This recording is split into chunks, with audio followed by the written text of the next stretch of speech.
Hello and welcome to Joanne's Cosmic Energy Radio Show. I am your host, Joanne Angel Barry Cologne, your certified personal trainer, intuitive healer, cosmic energy reader, a student of astrology, master of numerology, and the creator of the Chakra Balance Numerology Cosmic Energy Forecast Deck.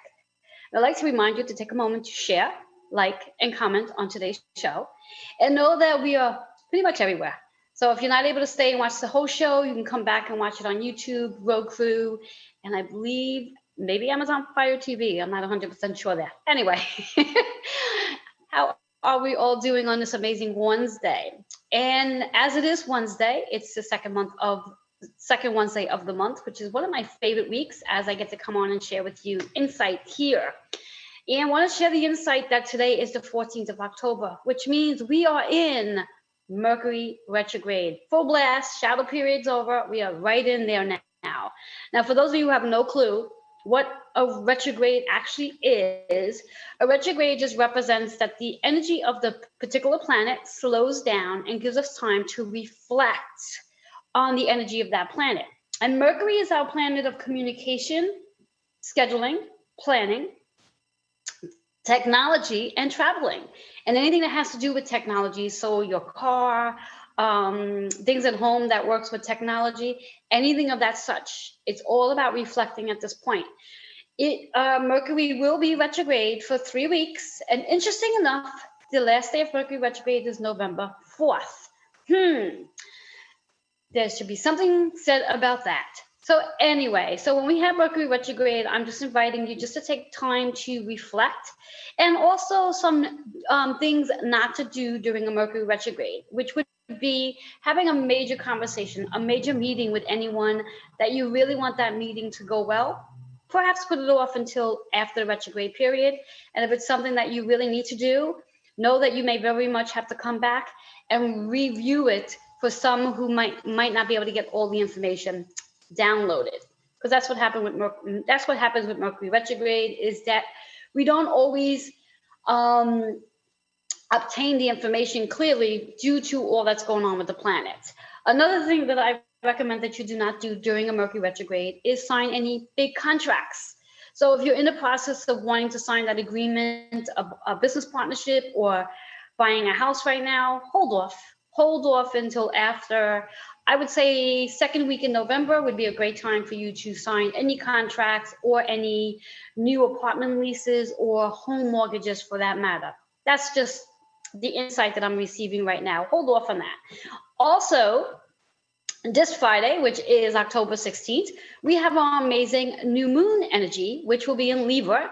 And Libra is all about balancing our mind, body, and spirit, and just bringing more balance into your life on this new moon. Now, for some of you may not be familiar with what our new moon's about. It's a time to set new intentions. It's also a time to do your rituals of what you would like to see or where you like to see yourself in 6 months from now.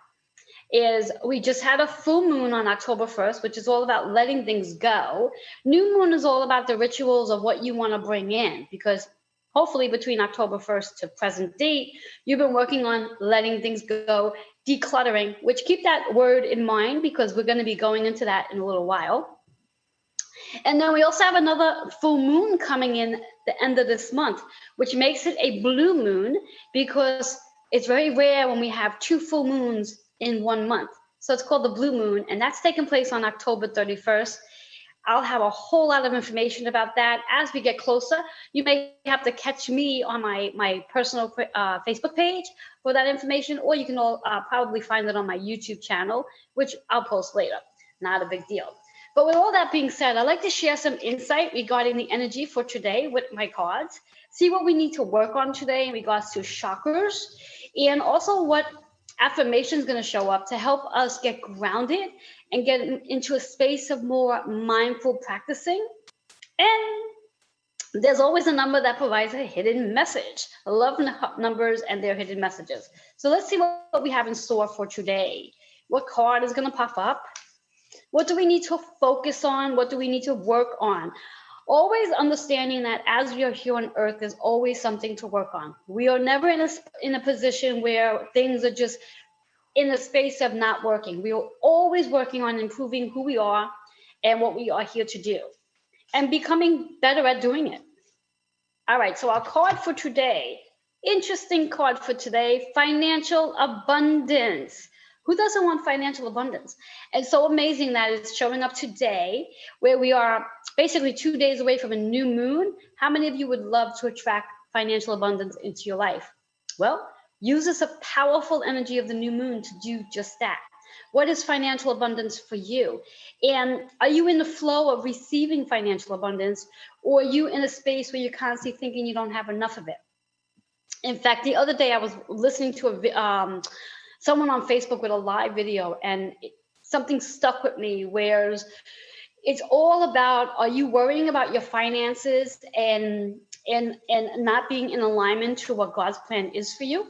Are you saying no to possible projects and opportunity and not living up to God's potential for you?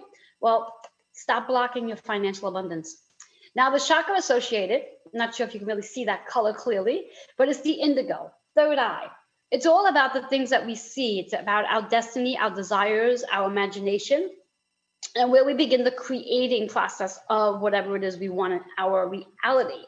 So I invite you at some point today, even through Friday, which is out, like I said, new moon energy, a really great time to meditate and focus in on that third eye and activate the financial abundance. What does that look like for you? What does financial abundance actually look like for you? And when you are in that process of setting that intention, be really mindful of what you plan on doing with the money that you do begin to receive. Because the universe likes to know you have a place for that money, a place for that money. It's not just about receiving money. It's about putting it someplace. It's about having it have a home.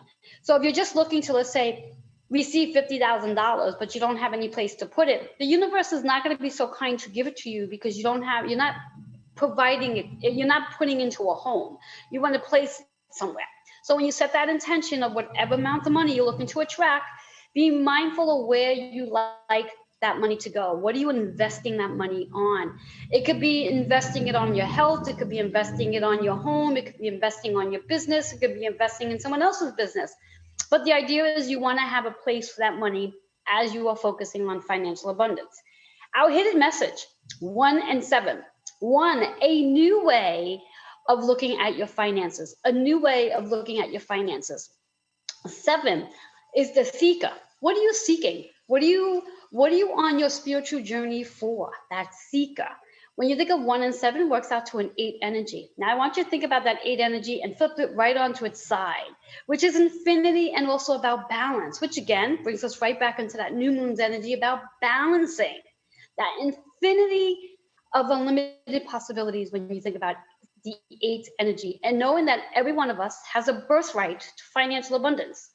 Only thing that you need to do, your job to do, is to clear the path, clear your thoughts of any energy that's not vibrating for your highest power. So if you are in a sense of a limited mindset about money, I invite you to clear that out and use this new moon to help you with that, so you can be on the vibration of receiving. So that's the energy of the 8 energy with this new moon that's coming in. And also understanding, again, when we sit in this energy of Mercury retrograde and meditating with this new moon, be mindful of what your thoughts are, because Mercury, again, is the planet of communication. How are we communicating? What are we communicating? And what are we communicating to ourselves when we think about this amazing energy that sits right before us? Because we speak to ourselves on a daily basis. Every single day we have conversations with ourselves in regards to what our business plan is, what we would like to see ourselves, on a health perspective, what we would like our relationships to look like. So it's really important during this Mercury retrograde to reflect on how you speak to yourself. What is it you're saying? And what is it you might want to change the way you're saying? Change the way you speak to yourself, and also change the way you listen. I'm also inviting you during this Mercury retrograde to take this opportunity to really connect, be that seeker as the card says, be the seeker to seeking out your spirit guides, your archangels, calling on them for guidance, because there's so much guidance to be provided for you, but you have to be willing to open up that communication with your spirit guides to retain the information they have for you. Whereas with your loved ones, they're always around, they're lurking, they're always trying to intervene in reference to certain things you are doing. Archangels, though, on the other hand, they need your permission to share their insight with you. So take advantage of this Mercury retrograde and reflect on this amazing energy of Mercury retrograde, and being mindful of how this energy could be a really positive attribute for you right now in reference to how you can change up the way you do things regarding your business. How are you promoting and marketing your business? When we think about the pandemic, businesses have changed, and perhaps the way businesses have changed is the way we have to change our way of advertising, the way we promote ourselves, the way we put ourselves out there. How are you showing up to the world now that you have a much larger audience to show up in front of? Because you're no longer just focusing on your general community, you are now focusing on the world, because you are now connecting worldwide to people based on your business. So I want you to think about that as this Mercury retrograde takes place in this amazing energy. And knowing that Mercury is retrograde for 3 weeks, and also being mindful that we do have 4 other planets that are retrograde as well. And not to go too involved with them, just to give you the names again, we have Uranus, we have Neptune, we have Chiron, and we also have Mars.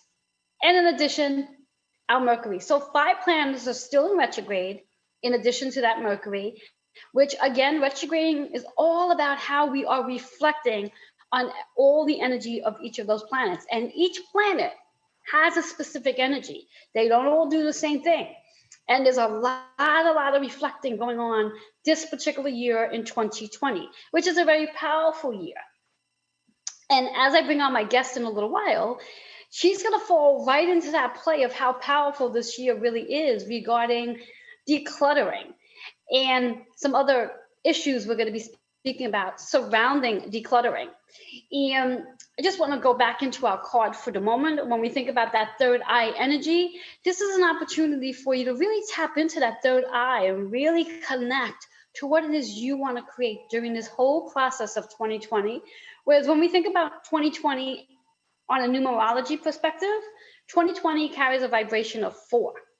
4 means it's all about a new foundation, building a new foundation. Now, theoretically, we don't usually build a new foundation over an old foundation. So we literally do have to break up the old foundation to start building up something brand new. So new empires, for that matter. Think about it in that prospect. And then also when we think about that 4 energy, it's about finding that balance, finding the stability. Whereas if you think about a chair that usually has 4 legs to it to keep it sitting upright, pretend that chair only has 3 legs. Where now you got to find that balance and stable yourself in that mind, body, and spirit perspective. And when we think about that 4, that's what it is for this year. It's really about the new foundations we are all building and being able to step in front of a whole new audience of people, not just your community. It's no longer just about your neighbors out there. Now it's about connecting to, whether you want to connect to Arizona, China, Japan, whatever it is that you want to connect to, you have this opportunity now to share what it is you do on a much larger scale. And the beauty of it is you don't even have to leave your office space to do it. All you have to do is, here we are with technology, which brings us right back to Mercury retrograde. When we think about that Mercury retrograde energy, you want to make sure you're supporting your technology. One of the tips I like to leave you with regarding supporting your technology, for those of you who are familiar with crystals, I recommend that you get yourself some clear quartz crystals and set them next to all of your technology pieces, all of your technology equipment, whether that be your TV, your computer, your cell phone, whatever it is, 2 pieces, 1 on each side, just to keep the energy powered up and ready to go during this Mercury retrograde. It's a little chip. that I was given by one of my healers, and I think it's really a great tip. This way here, you are constantly keeping everything charged up as well during this Mercury retrograde. I'd also like to, again, just to remind you that we have that new moon this Friday. This Friday, we have the new moon energy and to setting up your rituals. Now, I just want to dive into today's date just for a moment, and then we'll probably be taking a quick commercial break. So when we think about today's date, today is October 14th, 2020. So let's just dive into that 14 energy, that 1 and the 4, which ends up being a 5 energy. Today, theoretically, is a day of change, freedom, and unpredictability. Now, let's put the unpredictability on the side for a moment and just focusing on that 5 of change. What are you changing today? What are you going to do differently today that you have not done before so you can have a different outcome? I want you to think about that. And now we're going to take the whole date, the 5 from the 1-4, and of course the 1 from October, which is a 10 actually. That 0 is represented as potentials and choices. So 5 and 1, we have a 6 energy. So when we take those two numbers and bring them together, how can you change the way you're healing? How can you change the way you're healing? Whether it's healing your business, healing your body, healing your relationship, healing your travel, whatever it is you're focusing on healing today. Now let's take the 2020, which is our 4 energy, guys. That's the collective, and add it to that 6. So 6 and 4 is working out to be a 10. And at 10, again, we're going right back into the factor that this is brand new energy today. New opportunities, new possibilities, and leadership and independence today on this amazing vibracious day as we move into Mercury retrograde. So what can you do new that's going to change your whole concept about communication? What can you do new that's going to change the whole concept about traveling and scheduling and your planning? How can you plan things differently? How can you set a better routine, a better schedule to what it is you're doing that's going to work better for you? So when we think about this total day's energy, just today, this has nothing to do with yesterday and definitely nothing to do for tomorrow. This is for today. There's a little mantra that goes like this. Yesterday is gone. Tomorrow will take care of itself. All you have is today. This is your brand new gift today.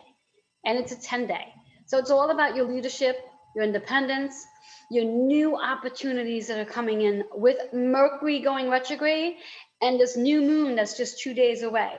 So we have a lot of possibilities coming in over the next couple of days, but really focusing on today. How can you make this a brand new day with some amazing new projects that's coming in? Perhaps it's a day to get on the phone and connect with a business partner or a friend or whatever not, but be mindful the conversations because we are in Mercury retrograde. But it still means that you still can do it. You just want to do it differently. It doesn't mean you can't have a conversation. You just want to do it differently. It's about reflecting and it's about really paying attention to what the other person is saying. So listening is a key component when Mercury goes retrograde. So with that being all said, guys, we're going to take a quick commercial break. And when we come back, I'm going to have my amazing guests that I'm excited to introduce you to. So remember to share, like, and comment on today's show. And I will be right back.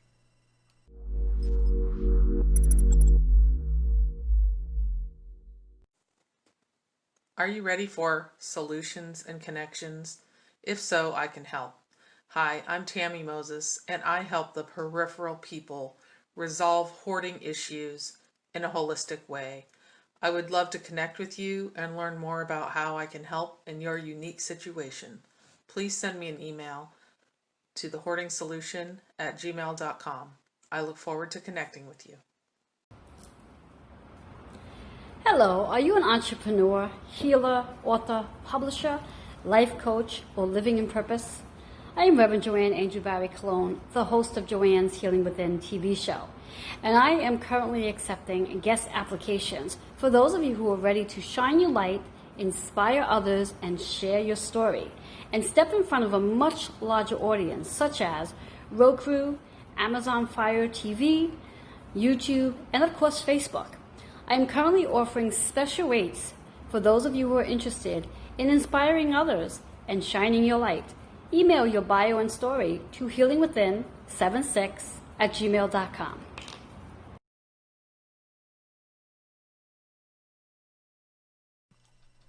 Hello and welcome back to Joanne's Cosmic Energy Radio Show. I'm your host, Joanne Angel Barry Cologne, and I have my amazing guest here that I'm going to introduce in 1 minute. But before I do, I want to just dive into that card that we pulled for today. For those of you who are just joining in now, and share, like, and comment.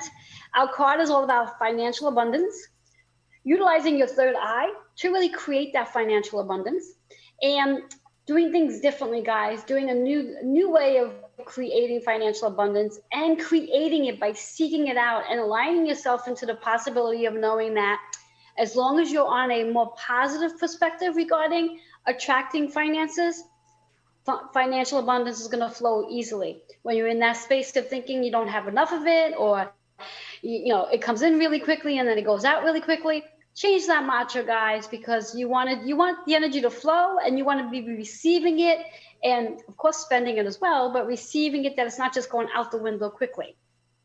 So that's our energy for today with our card. And I'm really excited to have my guest here. I believe Tammy was on my TV show roughly 2 weeks ago. Is that correct, Tammy? I think about almost 2 weeks, yes. Yes.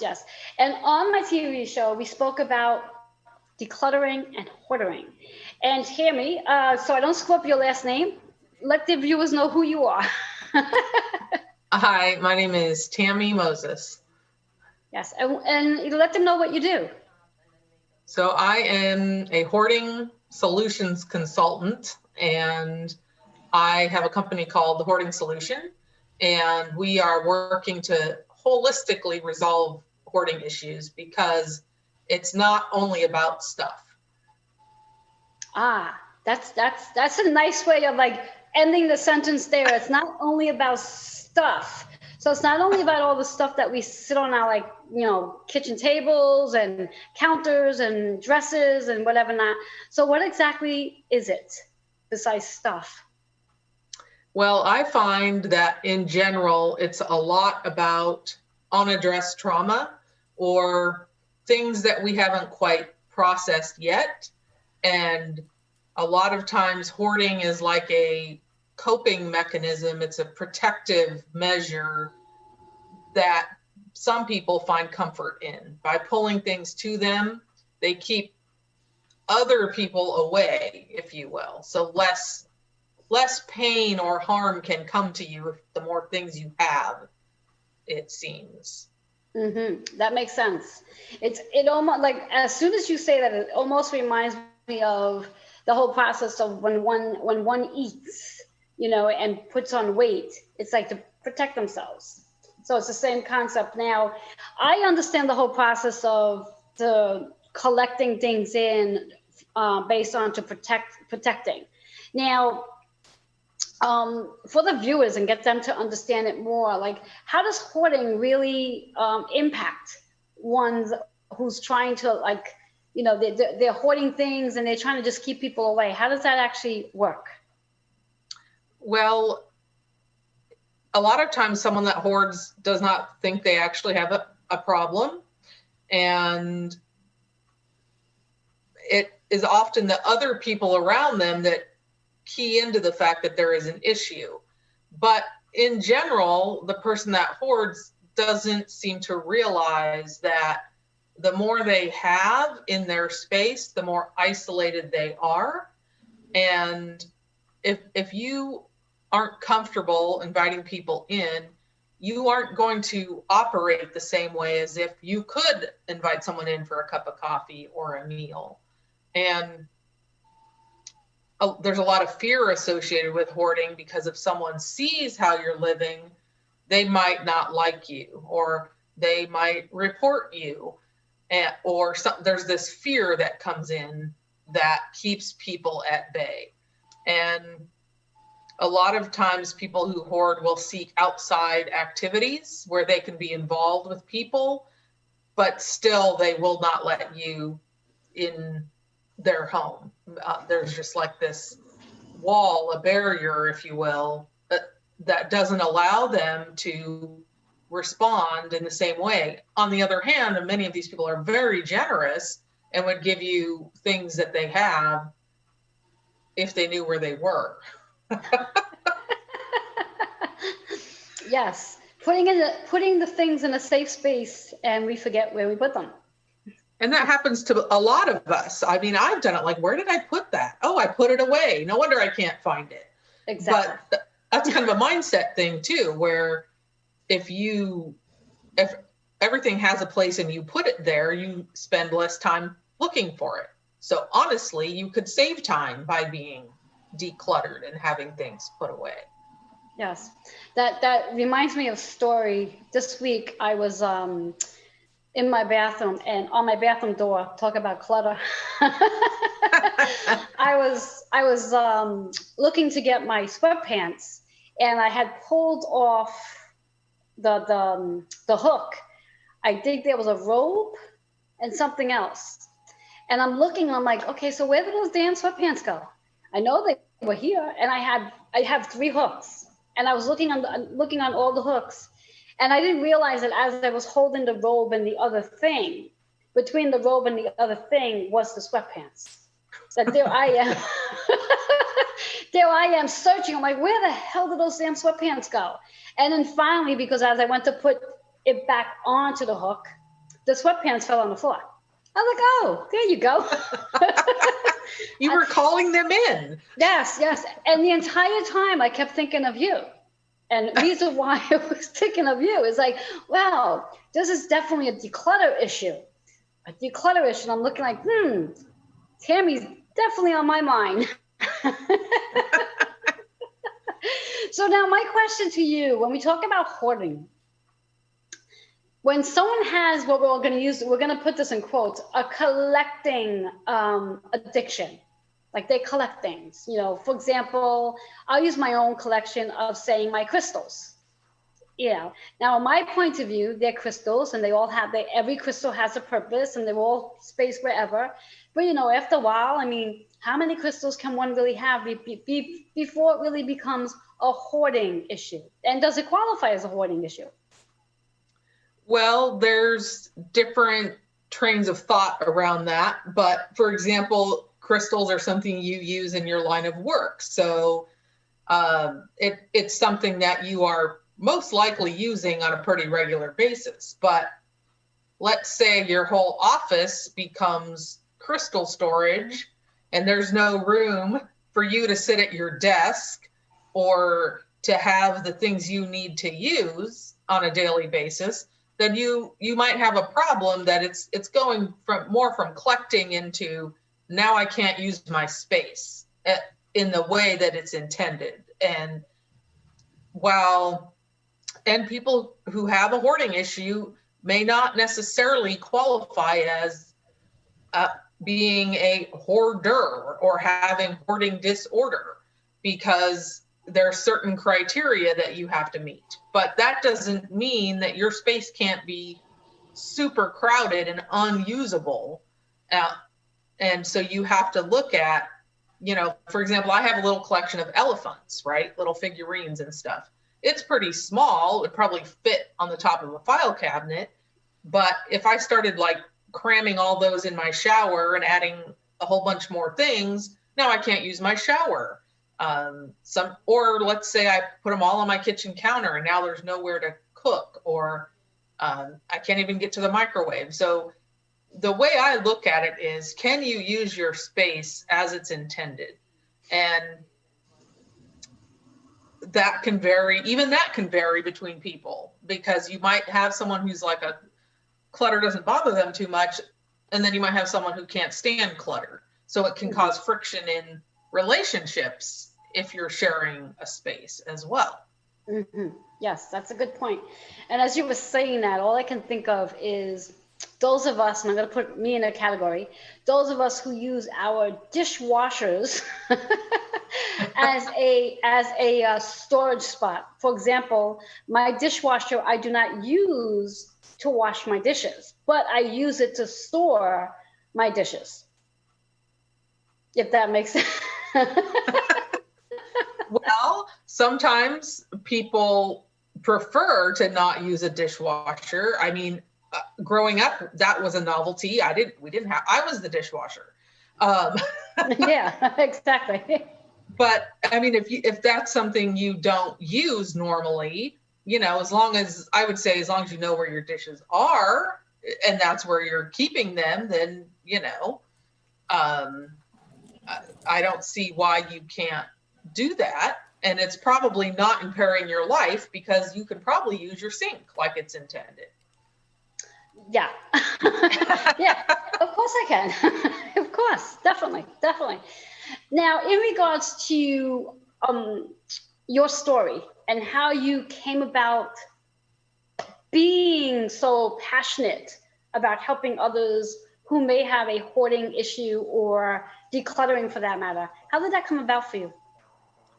It wasn't something I originally thought I was going to talk about. And it kind of evolved because I started talking about housing issues and I wanted to help solve housing issues. And throughout several conversations, it became pretty apparent that I also knew a lot about hoarding issues because my parents had that problem when I was growing up, but we didn't really call it anything. And it started to evolve that I actually knew a lot about this and that I had survived it. And I had a younger brother that had lived in it as well. And I started to realize that there were actually a lot of people like me, but you don't realize that when you're a kid. You think you're all by yourself and you don't fit in because of your environment. And over time, and I would say the last 2 years, it became really apparent that we weren't talking about hoarding in an inclusive way. We were talking about the stuff constantly, but we seemed to be neglecting the human side, the trauma, the person who hoards whatever their issue is, as well as their family members and their children and their grandkids, and the fact that you could be evicted for this behavior. Yes. It has grown to the point where I'm like, there's this huge onion and I'm always pulling back the layers. And so what I have found is that a lot of people have had this experience, but they aren't going to talk about it publicly. And I totally understand that because I didn't for years. But now it's like, who's supporting these families? Who's supporting a holistic resolution? Because if you do a forced clean out, that doesn't necessarily solve the problem. That person who hoards still has whatever their trauma is, whatever their issues are. And so I decided that we need to talk about all the humans in the situations. And that is kind of where I have come up with the idea that I need to focus on the peripheral people. I need to focus on supporting those family members who could scream every day because they don't know what to do with their elderly parent who's about to lose their apartment. My first suggestion, although people who hoard don't like this, is if you are called in to try to help, take some photographs. Because if you go somewhere and try to explain this to someone who doesn't understand, it can be really challenging to say, there is no room in my mother's fridge for fresh food. And they will look at you like you have lost your mind. But if you can show them a picture, you can say, this is why this person can't cook in their kitchen or have food, or this is why they're not eating because they don't have room to put food. Yes. So just really starting to dive into what's going on and how can we solve it so that the humans are better. We focus a lot on animals and pets, which I have a pet. I've had pets. I get that's really important, but I think we need to put as much energy and focus on the people also that are in those situations and not just the person that hoards. And frequently the person that hoards thinks they don't have a problem and they're not impacting anyone. But if you just take one person and you look at all the impact they could have, like spokes on a wheel, it's way more than one person that's being impacted by this behavior. Yes, yes. Now I have two questions. One question in regards to hoarding. Is it and this is going to sound the weirdest, I think the weirdest question, is it Oh my God. Um, Mental health or? no, well, that's probably one of the questions. Is it something that's hereditary? There you go. There's my question. I was trying to find the word. I'm like, what is the word I'm looking for? Is it hereditary? It seems, it's interesting, excuse me, because it does seem to show up in clusters of families. And so specifically, I can speak from the side that I have seen in my own family, in that both of my parents had an issue. And I had a great aunt that I saw that had an issue, and my grandma had an issue. And apparently my great grandma did as well, although I never saw that personally. On the other side of the family, understand, like, my great grandpa might have had this issue.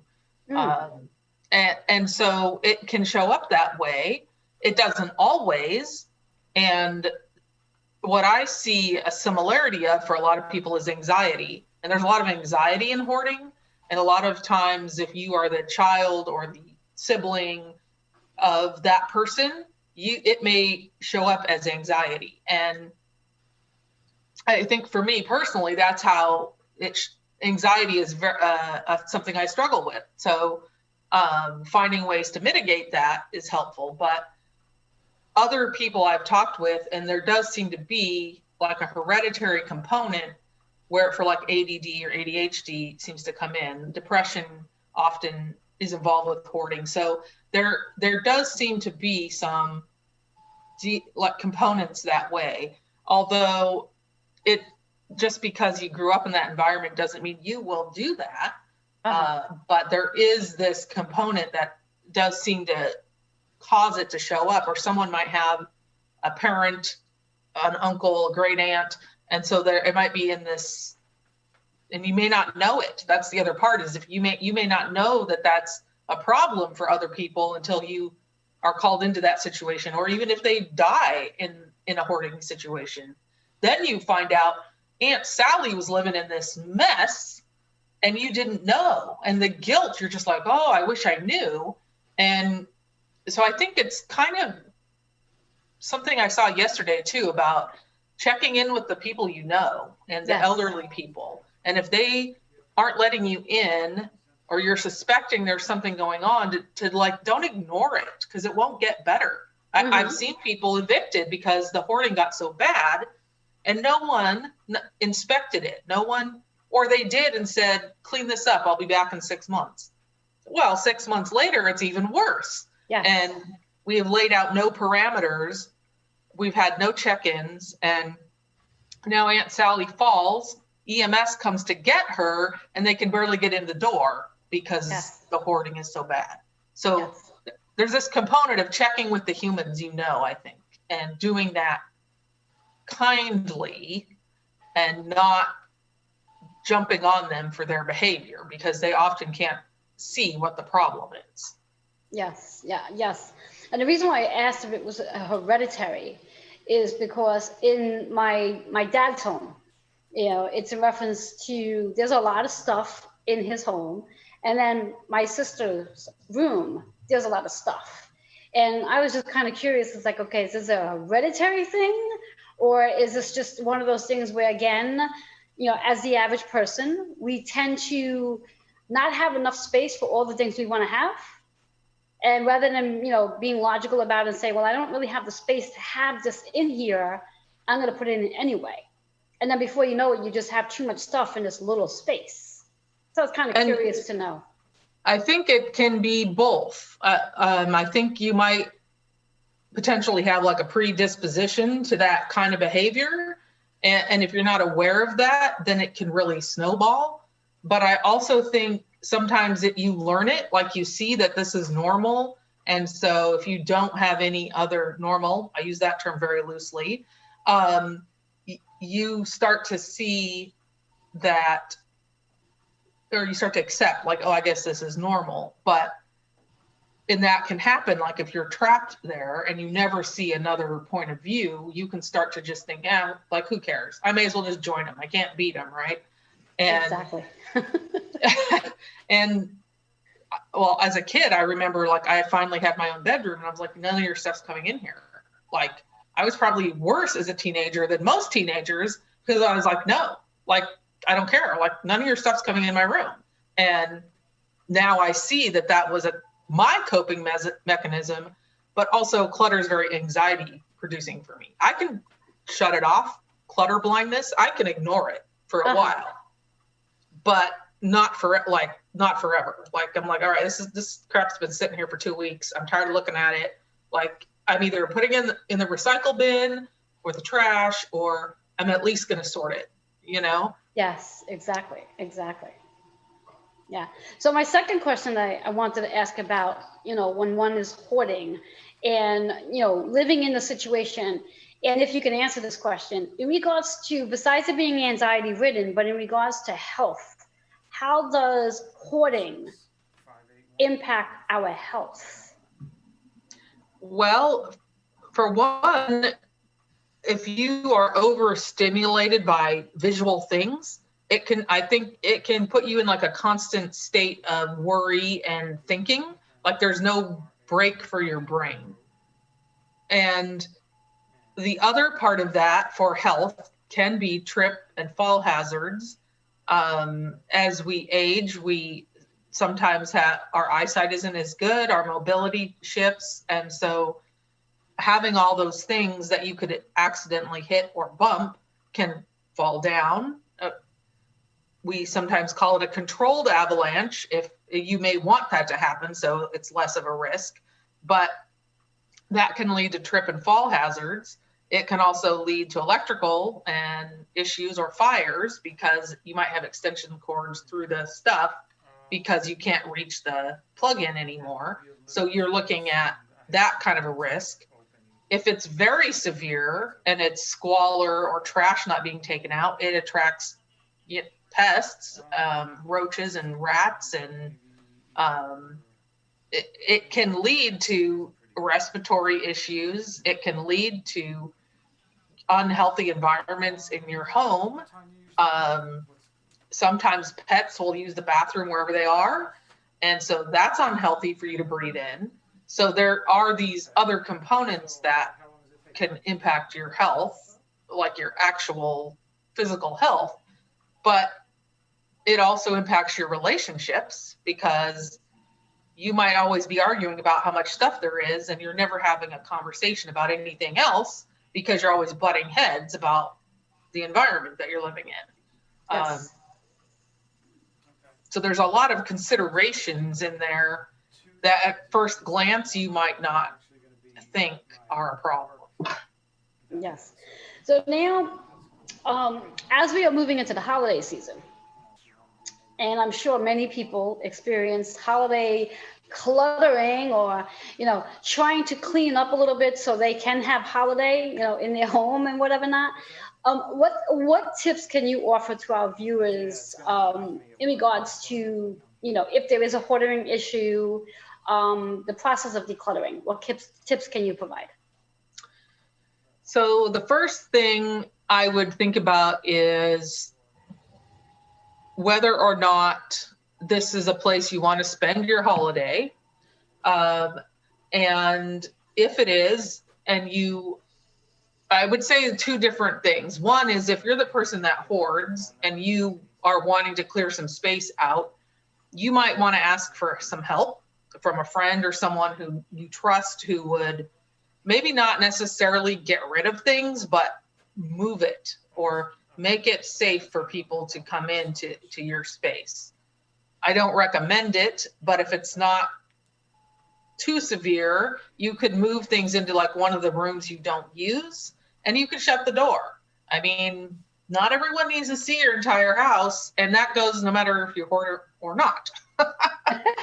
But if you're a person that thinks you're going to go to like a family member's house and you already know it's a hoarding issue, you may want to rethink that. If it's something really hard for you to deal with, you might want to meet them at a restaurant or some other neutral location.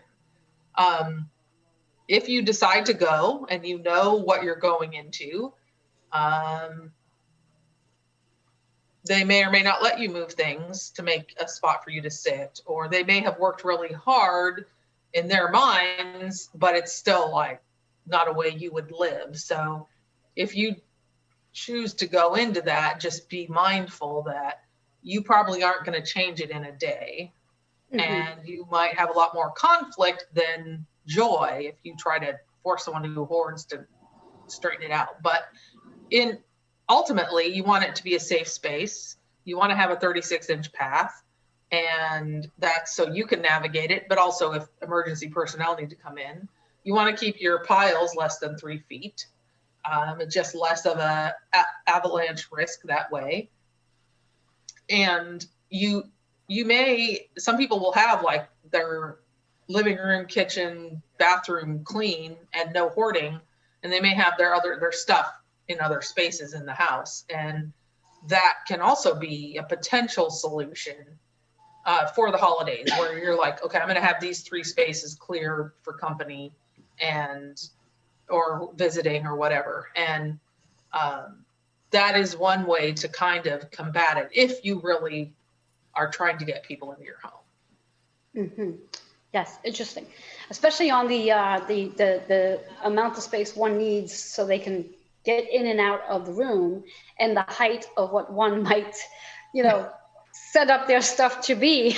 It's like, okay, it's going to just all fall if it's beyond 3 feet high. So yeah, that's an interesting piece of information. I never even thought of the whole concept of how much space the walk space should be, because never thinking about, well, what if you had to get emergency personnel in the house to get this person out of the house? Can they even fit in the house for that to happen?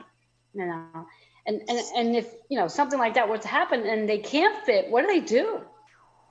So when I first started talking about this, I had family friends I've known my whole life, basically, or since I was 11. And he was a firefighter in California at the time. Or he told me about this story where they could not get in, and they had to cut a hole in the roof to get this woman out. They could not get in the door. They could not get in the window. And they had to basically cut a hole to get her out of there. Oh, wow. And someone who hoards may not use the door. Like, they might actually be using the back door or a window or something else to get in the space. And so it really can be a problem if emergency personnel need to access it. I mean, I've heard of, and I've seen personally, the fact you can barely open the door to get even a body in, let alone 3 emergency people in a gurney. And it's just really challenging when you're concerned about a loved one, and then you realize that even if something happened to them, they might die right there because someone can't get in. And it happens. And it's really challenging to think about someone creating the conditions they're in, yet they also don't want the help. And they can be competent, and you can do nothing essentially until it's a crisis. And for me, that's another aspect that I think we need to shift. We need to be talking about this way before it gets to that point. Exactly. And interesting enough, because as you were speaking about the whole process of somebody not using, let's say, their front door to get in and out of, and they have things, let's say, in front of it so they can't use it, on a metaphysical perspective, and when we think about, let's say, allowing the energy to flow, when doors are not able to open because there's things blocking it, that actually blocks the flow on an external level for things to shift for people. So in regards to the whole process of the hoarding and decluttering, there's also a metaphysical component to it, that, like, if we were to sit with these people and ask them, well, how is life going for you? Reality is probably life is probably very blocked, because they're blocking off doors and they're blocking off windows that theoretically are supposed to open and close, energetically speaking. Right. So I find it interesting that, that here it is, this, the fire department had to literally cut a hole in the ceiling. I mean, I can't even imagine how one would not be able to open their windows, but I'm guessing that's because they probably have so many things piled up in front of their window that they can't open the window. And a lot of times, like at some point physically, they might have been able to move all the things away from the window. But if they're at the point that they need to be rescued from the house, their physical limitations are probably part of the reason why things are spiraling even more out of control, because they can't physically do that anymore. And when I think about how that impacts our first responders, and not the fire in particular, but also police and also other emergency people, or if you have a social worker or home health aides, like people want to age in place, and I totally understand that, but it might not be feasible in those situations. Exactly. And that's where, like you're saying about the blocking, a lot of times people are blocked, like mentally, heart blocked. And once they start telling their story about the stuff they have, that seems to help them release it. Yes. And so if you have the patience to do that, it can help that person process and start to release not only what's going on, but also their items. And yes. For you, going from 100 purses down to 50 might not seem like progress, but for them, it very well could be, because now they've told their story about the daughter who gave it to them, or their grandkid, or Disneyland, or whatever it is. They've felt heard, and now they feel like someone heard my story. Now I can let this go. Exactly. And I'm a firm believer that when things start to show up externally, such as the clutter, showing up externally, that there's definitely something internally that is the issue. Because exactly. It's now being created on the surface where you can actually physically see it. So when you can get to that point where you can now physically see something, such as a hoarding, I mean, that's an issue that runs really deep into the wound. Yes. Because I would assume, and correct my assumption should it be wrong, I would assume that if someone has a hoarding issue, their emotional situation is not something that just happened. This is something they've been holding on to for quite some time that created this whole process of a hoarding issue. And I have found that to be true. And a lot of people have shared their story. And a lot of times their parents were trauma informed, like that's how they operated. So they didn't nurture their kids.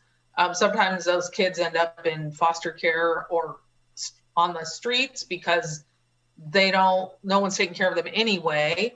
And then they grow up themselves and have kids. And now all that trauma from when they were young hasn't been handled.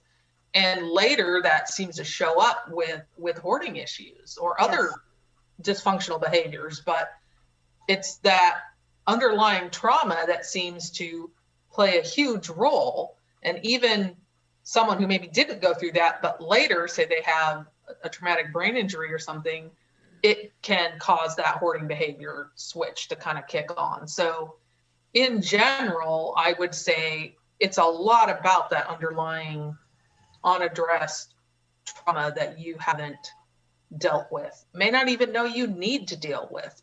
The other part is a lot of people that hoard think no one can see it. And the thing is most of us can. It's not a secret as much as they think it is. Very much so. It's like, okay, my thing, like, it's really funny because my kitchen table I use as my desk at home. And if you were to see my kitchen table, like if I had to have company over, let's say tomorrow night, let's say hypothetically, I would literally have to clean the kitchen table off so I can use my kitchen table and put all the stuff that's on the kitchen table that I use on a regular basis someplace temporarily so I can use the kitchen table. Now, my kitchen table is usable where like I literally have my dinner at that kitchen table every single night. There's a spot there that I can eat, and there's a spot there that my husband can eat, so it's not like taking up space where we can't actually eat, but there is stuff on the table, but I'm aware that it's there, and I'm aware that, when I'm going to have company, it needs to be put away for the time being so the table is clear. Well, and that's one of those things too. Like right now I'm thinking about what's on my table, right? I have like this basket of stuff I need to send, and it kind of becomes that landing zone. And I would say, especially if you have a small space, like that is mean, as a kid, I did homework at the kitchen table, you know, Yes. and then you cleared it off so you could have dinner there. And so I think that that's a valid point. And I have eaten at a table plenty of times where I'm like, well, I'm just going to push this over, Yes. you know. Exactly. But the other hand, I'm like, don't I also deserve that same space, even if I'm not having company? And so I kind of cycle through like, okay, I'm putting a tablecloth on here. I don't care that nobody's coming over. I'm doing this for me, or my boyfriend's coming and I want to eat at this nicely. But I guess for me, that's kind of a secret, is if I make the table nice, I'm less likely to put stuff on it. Yes, yes, yes. Well, I am, for myself, I'm very consciously aware that I use my table to do the work that I do. And, you know, when the nifty time I want to set that table up nicely, I just take the stuff off. But 99% of the time, that table is filled with all the stuff that I do.